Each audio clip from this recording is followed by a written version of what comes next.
Electric കാറുകളുടെ ചില മറ്റ് പല റിവ്യൂസിലോ പ്ലാറ്റ്ഫോമിലോ കാണാത്ത ചില മൈനസുകളാണ് പ്രതിപാദിക്കാൻ പോകുന്നത്. ഇതിൻ്റെ അർത്ഥം എനിക്ക് EV-കൾ ഇഷ്ടമല്ലാന്നോ EV-കൾ വാങ്ങുന്ന ഒരു മോശം ചോയ്സാണെന്നോ അല്ല ഞാൻ പറയുന്നത്. ഒരു പ്രോസ്പെക്റ്റീവ് ബയറെ സംബന്ധിച്ച് അദ്ദേഹത്തിന് ഇന്നോ നാളെയോ എഫക്ട് ചെയ്യാൻ സാധ്യതയുള്ള ചില ലിമിറ്റേഷൻസ് അല്ലെങ്കിൽ ചില ഫാക്ടേഴ്സ് ഇത്രയാണ് പറയുന്നത്. EV വാങ്ങാമെന്ന് എനിക്കൊരു ആഗ്രഹം ഉള്ളതുകൊണ്ട് തന്നെ ഞാൻ പേഴ്സണലി ചിന്തിച്ച പോയിന്റ്സ് ആണ് നിങ്ങളുടെ മുമ്പിൽ പറയാൻ പോകുന്നത്. അപ്പോൾ കണ്ടന്റ് ഇഷ്ടമായെന്ന് ചെയ്യാൻ ലൈക്ക് ചെയ്ത് തുടർന്ന് കാണുക. ഒന്നെന്ന് പറഞ്ഞാൽ ടാക്സിന്റെ കഥയാണ്. നിങ്ങൾക്കറിയാം EV വന്ന ടൈമിൽ 0% ടാക്സ് ആണെന്ന് പറഞ്ഞിട്ടാണ്, അതായത് 2021 നെക്സോണൊക്കെ EV വന്നപ്പോൾ സർക്കാരുകൾ പറഞ്ഞത്. അതായത് EV-കൾ പ്രകൃതിക്ക് വളരെ ഹെൽപ്ഫുള്ളാണ്, എമിഷൻസ് കുറവാണ്, പെട്രോളിയം ഡിപ്പെൻഡൻസി കുറയ്ക്കുന്നു, അത് കാരണം EV-ക്ക് 0% ടാക്സ് ആണ്. കാരണം അതായത് സർക്കാരുകൾ വളരെയേറെ പ്രകൃതി സ്നേഹികളായതുകൊണ്ട് ടാക്സ് വാങ്ങണില്ല എന്നൊക്കെയാണ് ഇവർ ഫസ്റ്റ് ബൂസ്റ്റ് ചെയ്തിരുന്നത്. പിന്നെ ഇതിന് സ്റ്റേറ്റ് വൈസായിട്ട് വീണ്ടും ചെറിയ വ്യത്യാസങ്ങൾ വന്നു, ഓരോ സ്റ്റേറ്റിനും വ്യത്യാസം വന്നു. അപ്പോൾ അതായത് പ്രകൃതിയെ വളരെയേറെ സ്നേഹിച്ചത് കൊണ്ട് 0% ടാക്സ് എന്ന് പറഞ്ഞ ഗവൺമെന്റുകൾ തന്നെ 5ഉം 6.5ഉം വാങ്ങി തുടങ്ങി. അപ്പൊ അവർ ഒരൊറ്റ നൈറ്റ് കൊണ്ട് പ്രകൃതി വിരുദ്ധരായിട്ട് മാറിയോ പ്രകൃതി സ്നേഹിന്ന്? അങ്ങനെ ഒരു ക്വസ്റ്റ്യൻ ഉണ്ട്. അതായത് ഇവരുടെ ടാക്സ് റെജീം ഇന്നത്തെ പോലെയല്ല നാളെ, ഇത് കൂടാൻ സാധ്യതയുണ്ട്. അപ്പോൾ ആ ടാക്സിന്റെ കഥ വെച്ച് നോക്കുമ്പോൾ നമുക്ക് എന്തുമാത്രം പ്രൈസ് നാളെ കൊടുക്കേണ്ടി വരാം, ഇനിയിപ്പോൾ ഇതിന് വേറെ എക്സ്ട്രാ ഒരു സർചാർജ് ആഡ് ചെയ്യോ, ഇതൊന്നും പൊതുവെ നമുക്ക് പറയാൻ ഇതേവരെ പറ്റിയിട്ടില്ല. ഒന്ന്, അതോടൊപ്പം വരുന്നൊരു പോയിന്റാണ് ഈ EV-യുടെ ഫ്യൂച്ചർ എന്ന് പറഞ്ഞു കഴിഞ്ഞാൽ കേന്ദ്ര സർക്കാരിന്റെ മാനദണ്ഡങ്ങളെ ഡിപ്പെൻഡ് ചെയ്താണ് ഇരിക്കുന്നത്. കേന്ദ്ര സർക്കാർ പറയുകയാണ് EV-ക്കായിട്ട് ഈ സിലിക്കോണും ജെർമേനിയം അങ്ങനത്തെ വളരെ റെയർ ആയിട്ടുള്ള മെറ്റീരിയൽസ് ഉപയോഗിക്കുമ്പോൾ അതിന് വളരെ കോസ്റ്റ് കൂടുതലാണ്, അല്ലെങ്കിൽ അത് മൈൻഡ് ചെയ്തെടുക്കാനായിട്ട് ബുദ്ധിമുട്ടുള്ളതുകൊണ്ട് ടാക്സ് കൂടുതൽ വേണമെന്ന് ഇപ്പോഴല്ല പറഞ്ഞ ഒരു 5-6 വർഷത്തിൽ നമ്മൾ 15 വർഷം അടയ്ക്കുന്ന ടാക്സ് EV-ക്ക് 5 വർഷം കൂടുമ്പോൾ അടയ്ക്കണമെന്നെങ്ങനെ പറഞ്ഞാലോ എന്നുള്ളൊരു പോയിന്റ് ചെറുതായിട്ട് കാണണം. അതിന്റെ ഒപ്പം തന്നെ പറഞ്ഞ വേറൊരു സൈഡ് പോയിന്റ് ആണ്, ഇതില് വേറെ കമ്പനികൾ, അതായത് ലൈക്ക് BYD ഉണ്ട്, MG ഉണ്ട്. ഇവരാണ് ടാറ്റയും മഹീന്ദ്ര അല്ലാതെ 4-വീലറിൽ നല്ലൊരു ഡോമിനന്റ് ആയിട്ടുള്ള പാർട്സ് ഉള്ളൂ. ഇതിൽ തന്നെ ഈ MG-യുടെ കേസോ BYD-യുടെ കേസോ ചൈനീസ് ഒറിജിനും ചൈനീസ് മാനേജ്മെന്റും ആയതുകൊണ്ട് സർക്കാർ പറയുകയാണ് ഇവരുടെ വണ്ടി ഉപയോഗിക്കുന്നത് എക്സ്ട്രാ ടാക്സ് അടയ്ക്കണമെന്നോ അങ്ങനെ എന്തെങ്കിലുമൊക്കെ പറഞ്ഞാൽ ഉള്ളൊരു റിസ്ക് വേറേണ്ട. ഇതൊന്നും വലിയ പോയിന്റ്സ് അല്ല, പക്ഷെ ഞാനൊരു EV-യെ പറ്റി ചിന്തിച്ചുകൊണ്ടിരിക്കുകയാണ്. അപ്പൊ ഞാൻ ചിന്തിച്ച പോയിന്റ്സിൽ ഫസ്റ്റ് പോയിന്റ് ആണ് ഇത്. സെക്കൻഡ് മൈനസ് എന്ന് പറഞ്ഞു കഴിഞ്ഞാൽ ചാർജിങ്ങിന്റെ കഥയാണ്. നിങ്ങൾക്കറിയാം KSEB പല താരിഫുകളാണ് ഇപ്പൊ തന്നെ പറയുന്നത്, നൈറ്റ് ചാർജ് ചെയ്യാനായിട്ട് വേറെ താരിഫ് വാങ്ങാൻ സാധ്യതയുണ്ടെന്ന്. അപ്പൊ ആ താരിഫ് സ്വാഭാവികമായിട്ടും ഇപ്പോ ഒരു 14 തൊട്ട് 20-22 രൂപ വരെയാണ് ഒരു യൂണിറ്റിന് പലരും ചാർജ് ചെയ്യുന്നത്. ഇത് നാളെ EV-യുടെ ഉപയോഗം ആൾക്കാരുടെ കൂടിക്കഴിഞ്ഞാൽ വൈദ്യുതി ഉപഭോഗം കൂടുന്നത് കൊണ്ട് KSEB-ക്കോ പവർ ഗ്രിഡിനോ ചെലവ് കൂടുതലാണ് എന്ന് പറഞ്ഞിട്ട് ഈ പെർ യൂണിറ്റ് കോസ്റ്റ് കൂടിക്കഴിഞ്ഞാൽ ഞാനൊക്കെ പൊതുവെ EV-നെ പെട്രോളിനേക്കാൾ കൂടുതൽ ഇപ്പോൾ ചിന്തിക്കുന്നത് എന്തുകൊണ്ടാണെന്ന് വെച്ച് കഴിഞ്ഞാൽ കിലോമീറ്റർ ഓടിക്കാനുള്ള കോസ്റ്റ് കുറവ്.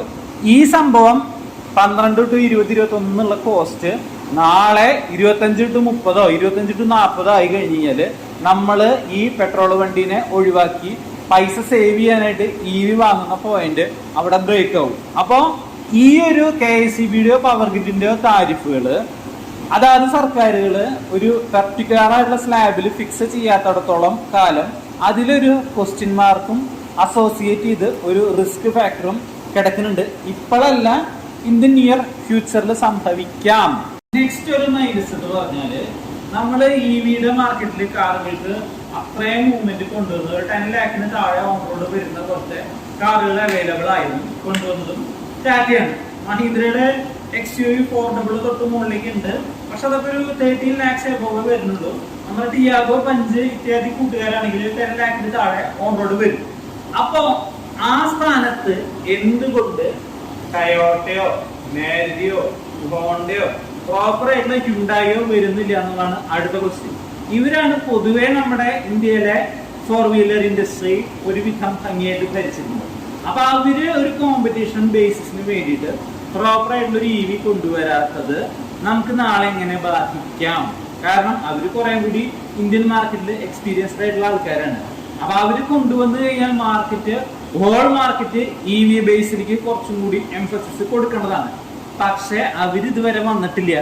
അപ്പൊ അവര് വരാത്തത് ഒരു ചെറിയൊരു ക്വസ്റ്റ്യൻ ആണ്. കാരണം നമ്മൾ കൊമേഴ്സിൽ പഠിക്കുന്നതാണ്, ഏത് പ്രൊഡക്റ്റ് ആണെങ്കിലും അൾട്ടിമേറ്റ് കസ്റ്റമർക്ക് നന്നാവണമെങ്കിൽ കോമ്പറ്റീഷൻ വേണം. ആ കോമ്പറ്റീഷൻ ഇല്ലാണ്ട് ഒന്നോ രണ്ടോ പേരുടെ മൊണോപ്പൊളി എന്ന് പറയുന്ന പോലെ ആയി കഴിഞ്ഞാൽ സ്വാഭാവികമായിട്ടും അവരാണ് പിന്നെ പ്രൈസ് അല്ലെങ്കിൽ സർവീസസ് ഡിറ്റർമിൻ ചെയ്യുക. അപ്പൊ ഈ ഇൻഡസ്ട്രിയില് മാരുതി, ഹ്യുണ്ടായി, ടയോട്ട, ഹോണ്ട ഈ 4 ജയൻസും ഒന്നുകൂടി ഇൻവോൾവ് ചെയ്താലാണ് നമുക്കിത് കുറെ കൂടി ഒരു പ്രോഫിറ്റബിൾ ആയിട്ടുള്ള അല്ലെങ്കിൽ ഫ്യൂച്ചർ ഉള്ള ഒരു പ്രോഗ്രാം ആയിട്ട് നമുക്ക് പറയാൻ പറ്റുള്ളൂ എന്നാണ് എന്റെ അഭിപ്രായം. 4മതൊരു ലൂപ്പ് ഹോൾ എന്ന് പറഞ്ഞാല്, നമ്മൾ പൊതുവെ പെട്രോൾ വണ്ടിയെ വെച്ച് നോക്കുമ്പോൾ ഇതിന് കോംപ്ലിക്കേഷൻസ് കുറവാണ്. കാരണം clutch, turbo charger, fuel injector ഇങ്ങനത്തെ അഭ്യാസങ്ങളൊന്നും ഇല്ലല്ലോ. വളരെ സിമ്പിൾ ആയിട്ട് ഒരു മോട്ടറും ഒരു എഞ്ചിനും മാത്രമേ ഉള്ളൂ. അപ്പോ അത് വളരെ അടിപൊളിയാണ്. പക്ഷെ ഈ പറഞ്ഞ മെയിൻ മോട്ടറും എഞ്ചിനും അല്ലാതെ, അല്ലെങ്കിൽ മോട്ടറും ബാറ്ററിയും അല്ലാതെ വേറെ ഇതിൻ്റെ ഉള്ളിൽ ഒബ്വിയസ്ലി ഒരുപാട് കൺവെർട്ടറുകൾ ഉണ്ടാവും. അതായത് ആ ചാർജിങ്ങിന്റെ ടൈമിൽ ഹെൽപ്പ് ചെയ്യുന്നുണ്ടായിരിക്കും. മോട്ടറിന്റെ ആ കമാൻഡ് ECUവിന് തത്തുല്യമായ സംഭവങ്ങൾ ഉണ്ടായിരിക്കും. ഈ സംഗതികൾ എന്തുമാത്രം കാലം ലാസ്റ്റ് ചെയ്യും, ഇത് എത്ര കാലം വാറന്റിയിൽ കവർ ചെയ്യും, ഇതിന്റെ റീപ്ലേസ്മെന്റ് എങ്ങനെയാണ്, ഇതൊന്നും പറയാൻ പറ്റില്ല. ഇതിൽ തന്നെ ഞാൻ അഗൈൻ പറഞ്ഞ ഫസ്റ്റ് പോയിന്റ് മൈനസ് ഇതിൽ കയറി വരും. അതായത് സപ്പോസ് നമ്മളുടെ ഒരു EV ഉണ്ട്, അതിന്റെ എന്തെങ്കിലും ഒരു പെർട്ടിക്കുലർ ആയിട്ടുള്ള പാർട്ട് റീപ്ലേസ്മെന്റിന് കൊടുക്കണം. അപ്പൊ പറയാണ് ആ പെർട്ടിക്കുലർ പാർട്ടിനായിട്ടുള്ള സിലിക്കോണിയൻ അല്ലെങ്കിൽ ജെർമേനിയൻ ഈ സംഭവം ചൈനയിൽ നിന്ന് വന്നിട്ട് വേണം. അതിന് ഇപ്പൊ ഒരു സാങ്ഷൻസിന്റെ വിഷയമുള്ളതുകൊണ്ട് കേന്ദ്ര സർക്കാർ അവർ തമ്മിലൊരു ഇഷ്യൂ ഉള്ളതുകൊണ്ട് വരുമോ ഇല്ലയോ, ഇതൊന്നും പ്രസന്റ് ആയിട്ടുള്ള കേസുകളല്ല. പക്ഷെ അങ്ങനെ സംഭവിക്കാം. വേറെ എവിടെ ഈ മൈനസുകൾ ഞാൻ പ്രതിപാദിച്ച് കണ്ടിട്ടില്ല. അപ്പൊ അങ്ങനെ ഒരു മൈനസും സംഭവിച്ച് കൂടായില്ല. ഇതെല്ലാം ഉറപ്പായിട്ട് ഉണ്ടാവുന്ന കാര്യമാണ്, ഞാൻ പറയുന്നില്ല. ഇതുവരെ മറ്റു പല റിവ്യൂകളിലോ പ്ലാറ്റ്ഫോമുകളിലോ ഇതിനെപ്പറ്റി ആരും അധികം അഡ്രസ് ചെയ്ത് കണ്ടിട്ടില്ല. 1, 2 ഞാനൊരു EV വാങ്ങാനായിട്ട് പ്ലാൻ ചെയ്യുന്ന ആളാണ്, പെട്രോൾ വണ്ടി മാറ്റിയിട്ട്. അപ്പോൾ എനിക്ക് സ്വാഭാവികമായിട്ടും ഇതെല്ലാം ബാധിക്കുമോ എന്നുള്ള പേടി കാരണം ഞാൻ തന്നെ ചിന്തിച്ചു കൂട്ടിയ പോയിന്റ്സ് ആണ് ഇത്. അടുത്തത് നമ്മൾ എത്ര മനോഹരമായി നടക്കാത്ത ആഗ്രഹം എന്ന് പറയുന്ന പോലത്തെ ഒരു കേസാണ്. ഞാൻ അഗെയിൻ പറഞ്ഞല്ലോ, പെട്രോൾ വണ്ടിക്ക് 1 കിലോമീറ്ററോടെ 8 രൂപയോ 10 രൂപയോ വരുന്ന സ്ഥാനത്ത് EV ആണെങ്കിൽ 1 കിലോമീറ്ററിന് 1 രൂപയോ 2 രൂപയോ വരുള്ളൂ എന്നുള്ള അസംഷനിലാണ് നമ്മൾ EVയിലേക്ക് ചാടുന്നത്. നാളെ EVകളുടെ എണ്ണം കൂടിക്കഴിഞ്ഞാൽ പെട്രോളിനധികം ഹൈക്ക് പ്രൈസിന് വരാതിരിക്കുകയും ചാർജിങ്ങിന്റെ കോസ്റ്റ് കൂടുകയും ചെയ്ത് കഴിഞ്ഞാൽ നാളെ പെട്രോൾ വണ്ടിക്ക് ഓടിക്കാൻ ഇത്രയും കോസ്റ്റ് വന്നില്ലെങ്കിൽ നമ്മളിപ്പോ പട്ടിയുടെ തോട്ടിൽ പൊട്ടുകയും ചെയ്യും, പുഴയിലെ വെള്ളം വറ്റുകയും ചെയ്യുന്ന ആലോചിച്ചിട്ട് ഉണ്ട് പൊക്കി പിടിക്കണ പോലെ റിസ്ക് എടുക്കുന്നത് അനാവശ്യമാവോ എന്നുള്ള ഒരു പോയിന്റും ഉണ്ട്. അപ്പൊ അഗെയിൻ ഇത് ആലോചിച്ച് നിങ്ങൾ പർച്ചേസിംഗ് ഡിസിഷൻ മാറ്റണം എന്നല്ല ഞാൻ പറയുന്നത്. ഞാൻ അങ്ങനെ ഉദ്ദേശിച്ചിട്ടില്ല എന്ന് നിങ്ങൾക്കറിയാം. പക്ഷേ നമ്മൾ പർച്ചേസിംഗ് ഡിസിഷൻ നടത്തുമ്പോൾ ഈ പോയിന്റ്സും കൂടി ആലോചിച്ച് കഴിഞ്ഞാൽ നമുക്ക് മറ്റ് പല റിവ്യൂകളിലും കാണാത്ത അഡ്രസ് ചെയ്യാത്ത ഒരു കാര്യമായതുകൊണ്ട് കുറച്ചും കൂടി ഒരു ക്ലാരിറ്റി കിട്ടാനായിട്ട് സഹായിക്കുന്നതാണ് ഞാൻ വിശ്വസിക്കുന്നത്. അപ്പോൾ വീഡിയോ കണ്ടവര് ഇഷ്ടപ്പെട്ടു എന്ന് വെച്ചാൽ ലൈക്ക് ചെയ്യുക, ഇഷ്ടപ്പെട്ടില്ലെങ്കിൽ ഡിസ്ലൈക്ക് ചെയ്യുക. ഇനി എന്തെങ്കിലും കുറവുകളോ കാര്യങ്ങളോ ഉണ്ടെന്ന് വെച്ച് കഴിഞ്ഞാൽ കമന്റ് ചെയ്യുക. വളരെ നന്നായിട്ട് തോന്നിയെന്ന് വെച്ച് കഴിഞ്ഞാൽ EV എടുക്കാൻ സാധ്യതയുള്ള നിങ്ങളുടെ ഫ്രണ്ട്സിന് ഇതൊന്ന് ഷെയർ ചെയ്തു കൊടുത്താൽ വളരെ നന്നായി. Thank you.